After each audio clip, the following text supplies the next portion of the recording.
Good evening. I'm Barry Edelstein, Erna, Finci, Viterbi, Artistic Director of the Old Globe, and I'm thrilled to welcome you here for another installment of Thinking Shakespeare Live, the Sonnets. I hope everybody's doing great out there, and I'm really, really grateful for you spending some time.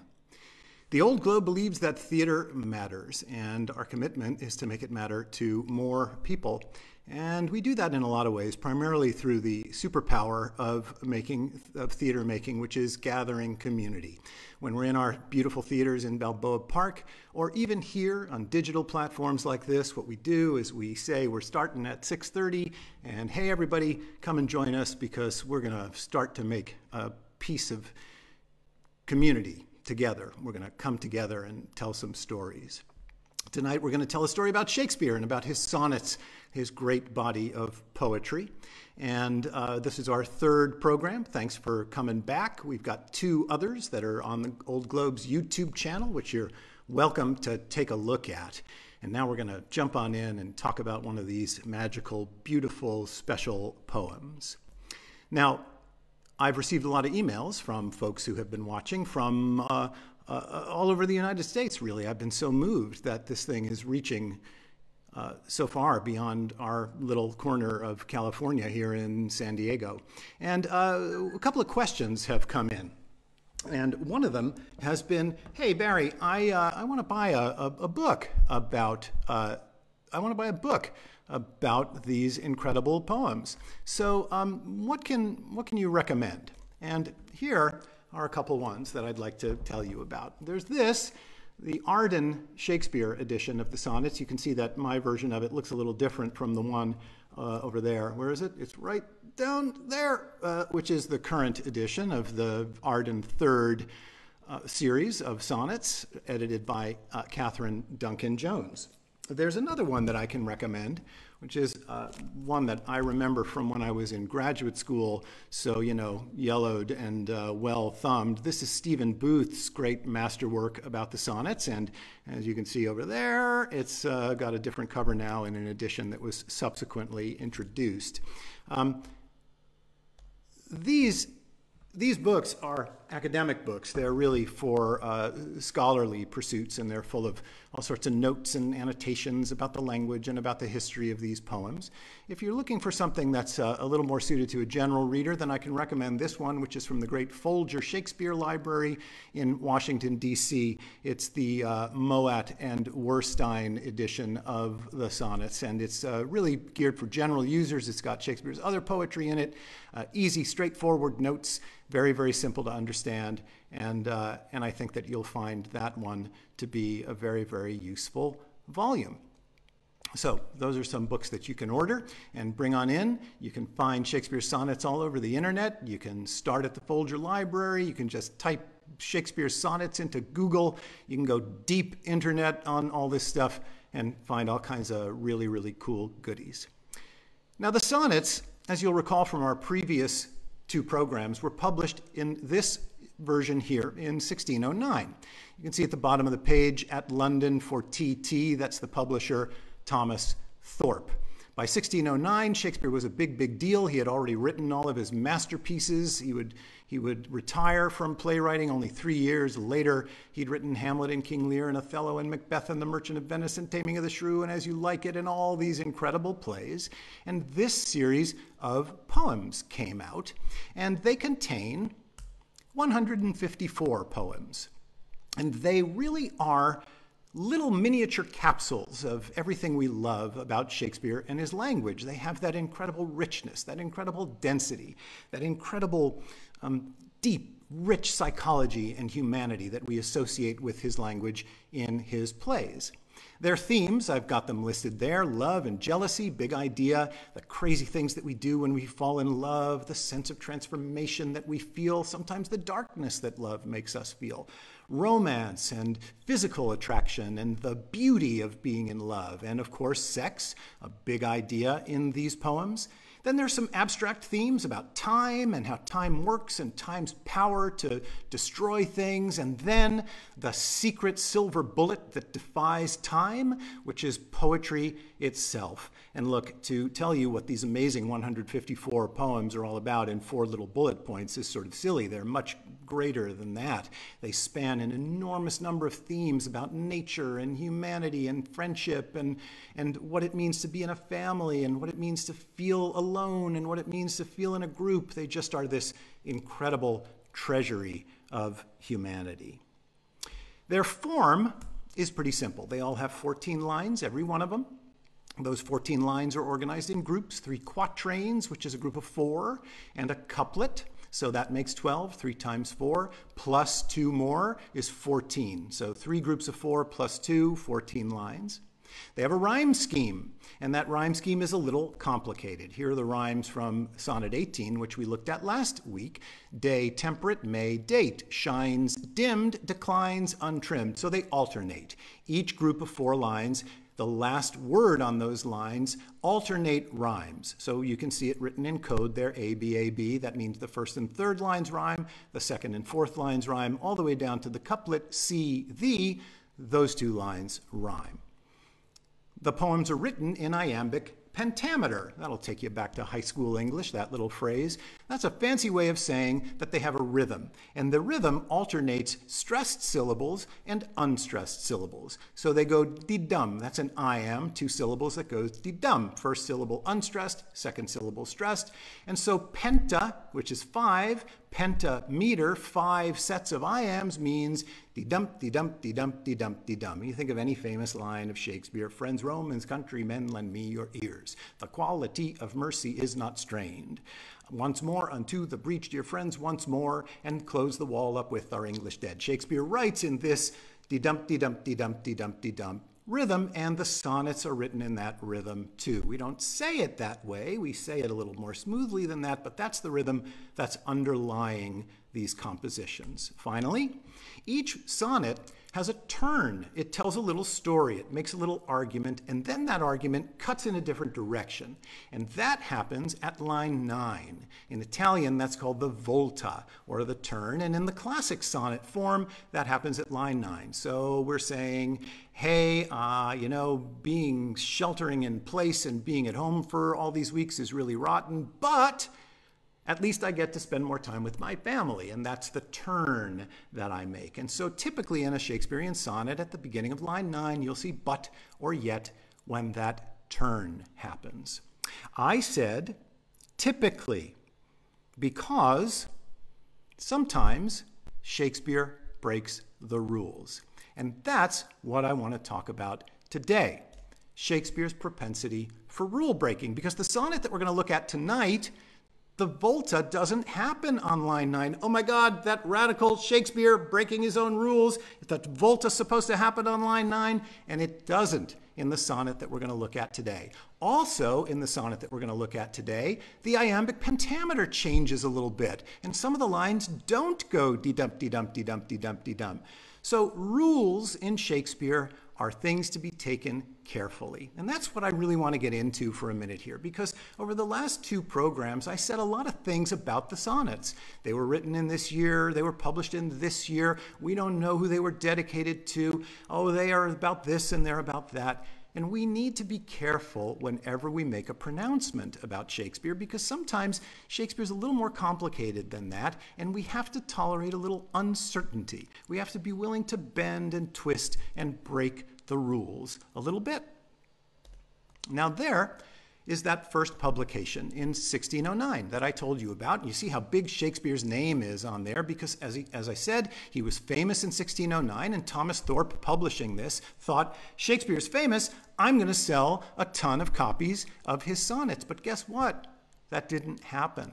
This book didn't actually sell a whole lot of copies. Now that was disappointing to Thorpe, because at the beginning of Shakespeare's career, he wrote this poem, Venus and Adonis, which sold like hotcakes. And Thorpe thought, I'll get some more Shakespeare poems and I'll have a bonanza on my hands, just like with Venus and Adonis, and even more so because Shakespeare's more famous now. And you know what? That didn't happen. The sonnets didn't really sell. And so publication of Shakespeare turned back to his plays. His plays were printed throughout his lifetime, but the next big event in Shakespeare publication had nothing to do with his poems. It had to do with his plays. There's the first folio, 1623. That's not long after, 13 years, 14 years after the sonnets were published. And it says, Mr. Shakespeare's comedies, histories, and tragedies, not poems. Venus and Adonis is not in there. The sonnets are not in there. It's a complete edition of Shakespeare's plays and not his poems. Weird, because we cherish these poems today. But in 1623, Shakespeare's old friends who were gathering together all his publications did not include his poems. In fact, it wasn't until 1640 that the sonnets were published again. Shakespeare had been dead already for 26 years, and 24 years. And now a guy named John Benson puts out another version of the sonnets, and we're going to be talking a little bit more about that later. Now, the sonnets show up again and again in the later 17th and early 18th centuries, in the 1600s and 1700s, in collections. People would put out an edition of English language poetry, and they would stick a couple of Shakespeare sonnets in there, but oddly not the ones that we revere today. Sonnet 18 was not very celebrated. Sonnet 29 that we started with went in disgrace with fortune in men's eyes. The poems just didn't really find a lot of traction, although they appeared now and again in the couple of hundred years after Shakespeare's death. But that all changed with this guy. His name is Edmund Malone, and Edmund Malone was a famous 18th century literary figure. He was a man of letters, an expert in all things literary. His father died when he was young, left him a lot of money, and he just studied literature. He was friends with Dr. Samuel Johnson. He was friends with Joshua Reynolds, all the famous intellectuals and scientists and thinkers of his day. To this day, there's an English literature society called the Malone Society that gives out grants to scholars to study literature. He's a big, big deal. Excuse me. And he was a pretty big deal in Shakespeare scholarship, because in 1790 he put out a complete Shakespeare of his own, which also had a big famous essay about Shakespeare's life, because Malone was very interested in the biography of Shakespeare. There's a picture of Malone's 10-volume set that I got off a website of an auction house. This thing's for sale right now. If you've got $4,500, a mere $450 a book, you can get Malone's famous complete works of Shakespeare. Now there's the title page. You'll see at the bottom, 1821. Malone died in 1812, but a posthumous volume was put out. So it was published in 1790, and again in 1821 with more updated information with some notes about Malone himself. And there's a picture of what that Malone Shakespeare looked like in 1821, and it says, "The plays and poems of Shakespeare," not just the plays. So that's Malone's big contribution, is at the end of the 18th and beginning of the 19th century, he once again elevates the poems to an important place in Shakespeare studies. And this is my own complete works of Shakespeare. It's got the plays and the poems. So even a modern edition like this is following in Malone's footsteps. Well, Malone talked a lot about what these sonnets were. And remember, I said in the last two episodes that if you read them in order from 1 to 154, you find that they're all written by this middle-aged male poet who's a romantic at heart, who's very tempestuous, who gets jealous easily, who falls deeply, deeply, deeply in love, who thinks deeply about the world. And he writes these poems to an incredibly gorgeous young man that he calls the fair youth, this beautiful, charismatic, aristocratic young man about London. And this middle-aged male poet writes all these poems to him. He seems like his uncle sometimes, he seems like his friend, he seems like his mentor, sometimes he seems like his lover. And then another poet shows up who makes our poet jealous by also writing poems to this young man. And then a lady shows up who's got dark hair and a dark complexion and dark eyes. We call her the dark lady of the sonnets. And Malone speculated about who these people might have been. He was really interested in what these personages might have revealed about Shakespeare's biography.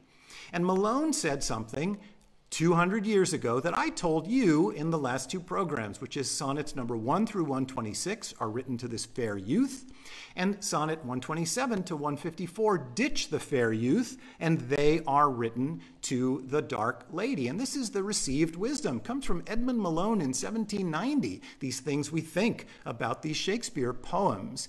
But if you look at the poems with a little bit of skepticism, you find, well, maybe they're not all written to this young man, number 1 through 126. There might be more than one man. And also the gender pronouns are a little slippery. And also it's not so clear that it just changes at 127. And maybe Malone got a couple things wrong, because after all, in 1640 in John Benson's volume, he put them in a completely different order than the 1609 publication. They didn't go 1 through 154. They're all jumbled up. Benson in 1640 took some of the poems and jammed them together. They don't all have 14 lines in this volume. Some of them have 30 lines. He changed pronouns around. He rewrote certain lines. So there's a great deal of uncertainty in the publication history. And what we think about these poems owe as much to John Benson and to Edmund Malone as they owe to Shakespeare himself. Malone was interested in the identity of Mr. W.H. Remember, he's the guy that the collection in 1609 is dedicated to the only begetter of these ensuing sonnets, Mr. W.H., all happiness. And Malone, like so many others over hundreds of years, has speculated, who's W.H.? Was it William Herbert on the left, the Earl of Pembroke? Was it Henry Wriothesley on the right, the Earl of Southampton? But Malone got a little tripped up on this because he felt funny about the idea that these poems might have been written to a man. Now, I hesitate to use a present-day idea to describe them, but there's this notion that we understand called homophobia. Malone wasn't comfortable with the idea that Shakespeare was writing love poems to men, and so he bends over backwards saying, well, all that love language, that's because in Shakespeare's day, male friendships were intense, and men used the language of love for people that were their friends, and we don't do that anymore. And we recognize that kind of prejudice now for what it is, but for Malone, it was a different question entirely. And remember, that's 1790 and 1821.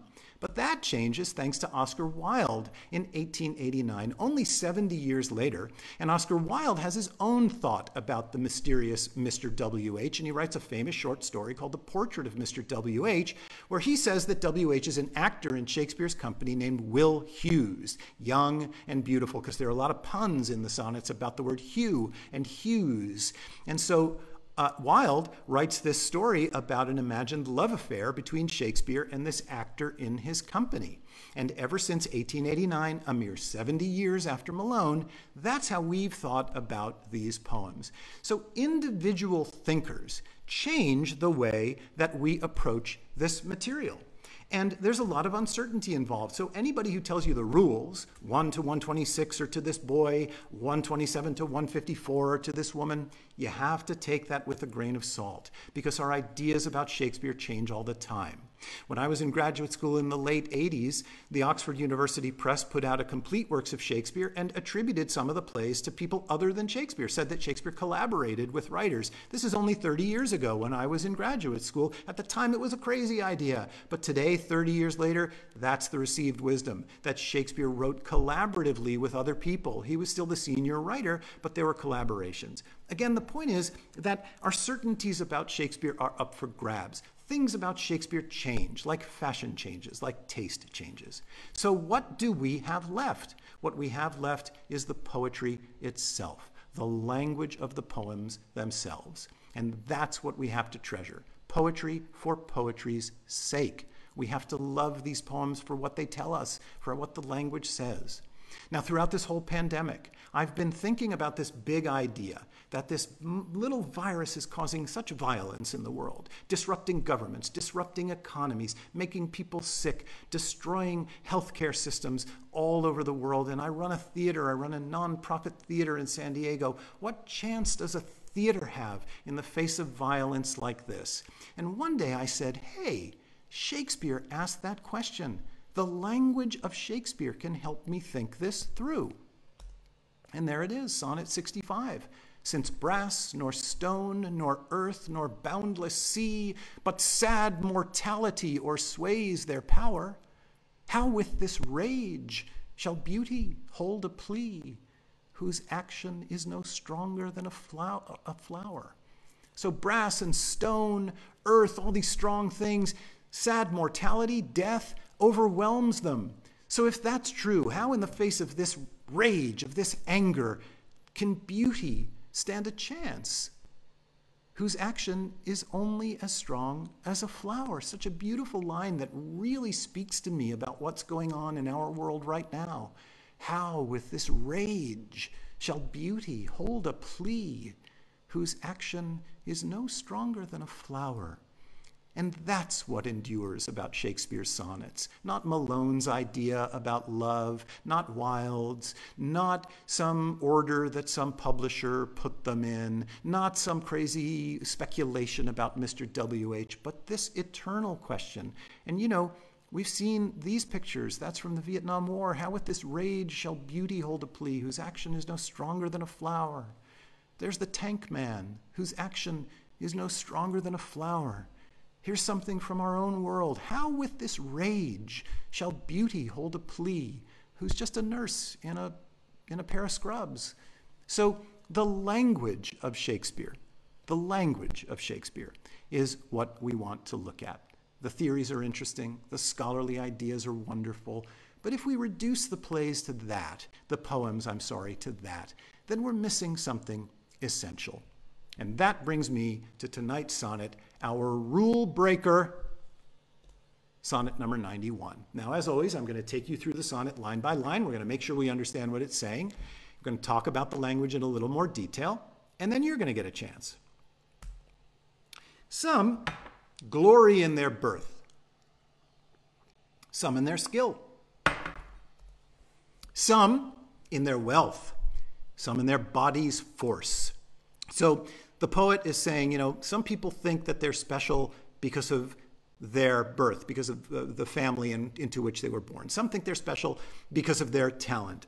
Excuse me. Some people think they're special because they've got a lot of money. Some people think they're special because they're strong. Some people think they're special because of their clothes, even though they're newfangled ill. Some in their garments, though newfangled ill. I Googled fashion victim just because I wanted to see what came up. So there you go. Some glory in their garments, though newfangled ill, right? This poor guy thinks it's great, but, you know, I don't know. Some in their hawks and hounds, some in their horse. So there's this list of the things that make people feel like they're special about themselves. Some glory in their birth, some in their skill, some in their wealth, some in their body's force, some in their garments, though newfangled ill, some in their hawks and hounds, some in their horse. That's the first quatrain. You can see the rhymes, skill, force, ill, horse. You can see that it's iambic pentameter, some in their wealth, some in their body's force, right? Second quatrain. And every humor hath his adjunct pleasure. Every mood, every whim has the thing that brings them pleasure. In other words, to each his own. Everybody's got their own taste. Everybody's turned on by something that's specific to them, wherein it finds a joy above the rest. Every humor hath his adjunct pleasure, wherein it finds a joy above the rest. Everybody has that special thing that makes them feel great. And now here we are on line 7, and there's our volta, but that's supposed to come at line 9, but rule breaker Shakespeare puts the volta here. Some people think this is great, some people think that is great. Everybody's got the thing that makes them feel happy, but volta, these particulars are not my measure. I don't care about that stuff. All these I better in one general best. I'm better than all that stuff because of one specific, one general thing. Thy love is better than high birth to me, right? The thing that I care about most is not horses or hounds, but you. Thy love is better than high birth to me, richer than wealth, prouder than garments cost. I'm happier, I'm more proud to be in love with you than to have a Brioni suit. Of more delight than hawks or horses be. I don't care about hawks and falconry. I don't care about equestrianism because I've got you. And having thee, of all men's pride, I boast. So those are our 3 quatrains, and here comes the couplet.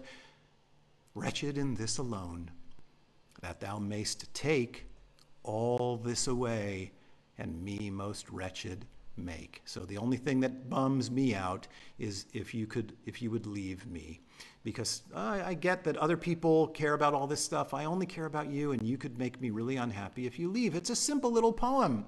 Some people are turned on by this and that. Some people are turned on by their clothes. Some people are turned on by their money. I don't care about any of that. I am only turned on by you. But the thought that makes me sad is that if you leave me, I will really, really be heartbroken. Simple little poem, but full of beauty along the way. Now, let's talk a little bit about the language. Iambic pentameter means the language is written 10 beats at a time. And so, as always, you want to take a piece of paper, cover up the poem, look at one line, then reveal the next line, then reveal the next line, and so on. And that's why I'm showing you these lines one at a time. Each thought comes out 10 syllables at a time. You think a thought, you think 10 syllables, then you ask yourself, what else do I want to say? And you add the next 10 syllables. Very important principle in Shakespeare. Some glory in their birth, some in their skill. What else? Some in their this, some in their that. What else? Some in their garments, this and that. So there's thinking that happens at the end of every line. The verbs are always important in Shakespeare. When you pick up a piece of Shakespeare you've never seen before, take a pencil, circle the verbs. Any form of language that a verb takes. If it's an adjective, if it's a gerund, as long as it comes from a verb, we want it. Glory, newfangled, hath, finds, are not, better, is, be, having, boast, take, make. And you can feel the exhilaration and the energy in those verbs. Very important in Shakespeare. There's an idea in Shakespeare called antithesis, opposition. To be or not to be, that is the question. I come not to praise Caesar, but to bury him. The quality of mercy is not strained, it droppeth as the gentle rain from heaven. Shakespeare loves writing in opposites, and we get some of that in this poem. All these I better in one general best. Thy love is better than high birth, and you can feel that opposition. And most importantly in this poem, there's a huge opposition between some, of which there are 5 or 6, and all. Some like this, some like that, some like this, some like that. All matters to me. So some and all, big antithesis in this. And then there's some special language going on where the texture of the language changes. It's not all fancy schmancy Shakespeare. Some of it's simple and plain. Some of it is ornate and complex, and I want to show you a few examples. There's some near rhymes in these sonnets, and in this one in particular. In Sonnet 29, we saw a rhyme of possessed and least.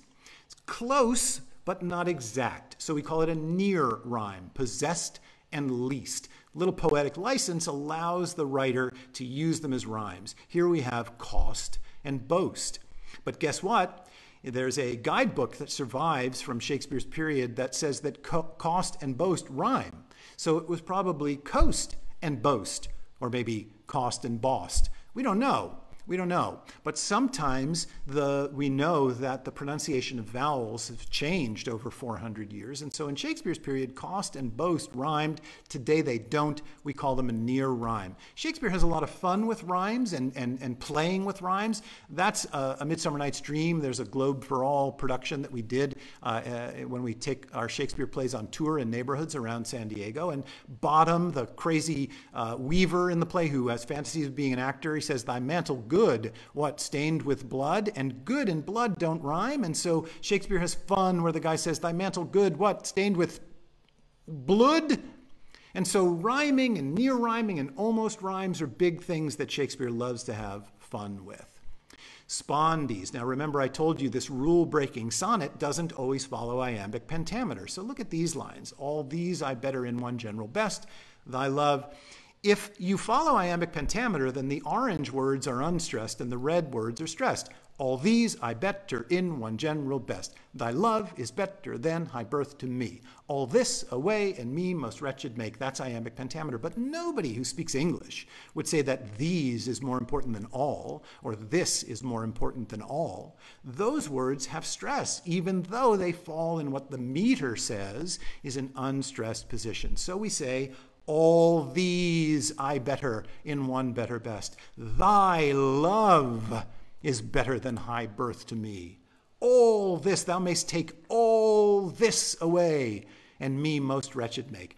When 2 syllables have equal weight, that's not an iamb, that's called a spondee. Both syllables have weight, spondee. There's a famous one in Shakespeare's play, The Winter's Tale, which I directed at the Old Globe some years ago, where the King Leontes sees his best friend holding his wife's hand and decides that they must be having an affair, and he looks at them and says 2 famous spondees, too hot, too hot. So each word has stress. That's a spondee.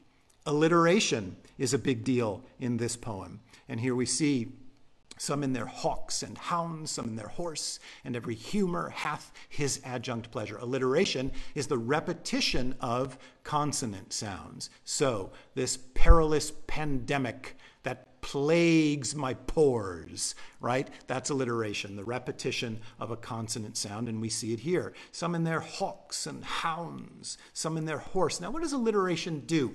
In this case, it's self-conscious, right? The guy knows that he's speaking three H's, and you can just feel a little skepticism about the trappings of wealth, hawks and horses in here. Some in their hawks and hounds, some in their horse, and every humor hath his adjunct pleasure. And there's just a little tweaking going on.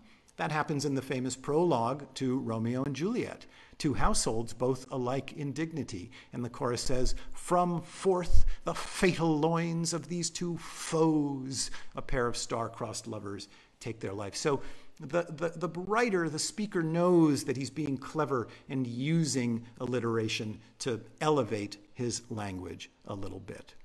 So that's what we mean when we talk about the height of the language. There's a certain flavor there. When you read a line like, but these particulars are not my measure, right? This is a guy who doesn't have a lot of money looking at a guy who has a lot of money, fancy clothes and hawks and horses and wealth, and saying, but these particulars are not my measure. These things aren't how I reckon myself.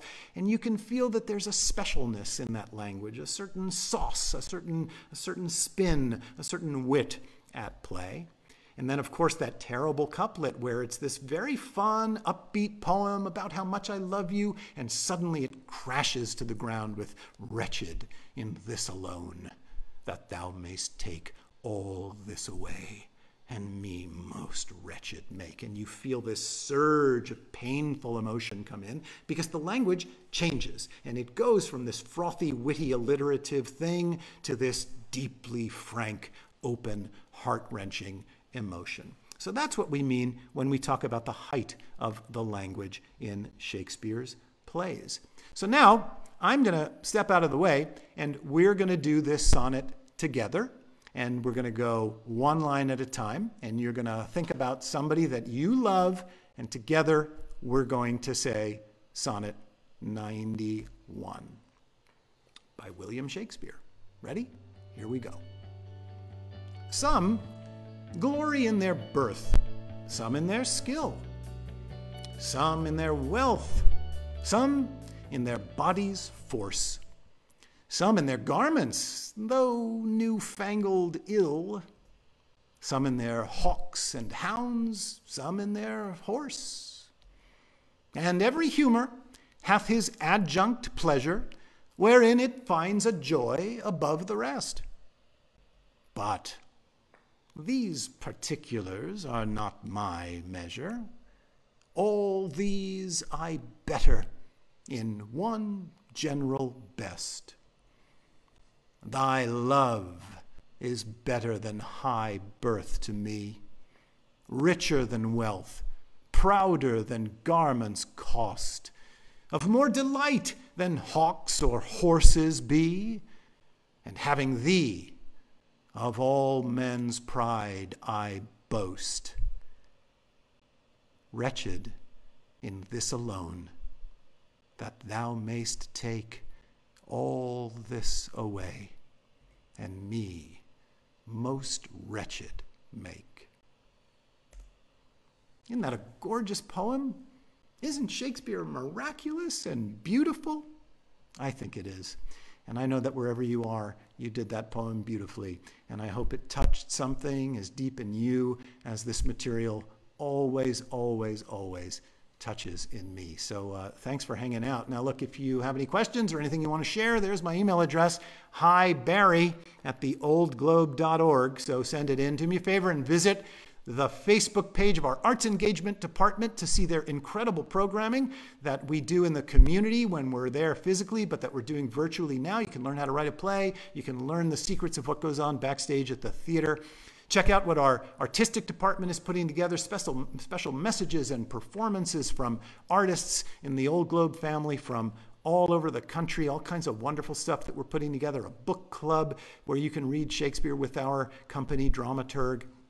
You can find all this stuff at www.theoldglobe.org, where you can find a page about online theater programming. And hey, if you are so moved, we'd be awfully grateful if you'd think about making a donation to the cause to help the Globe rise through this extraordinary time. But hey, I'll be back in a couple of weeks. I'm so pleased to see all of you. I thank you for coming and visiting with me tonight.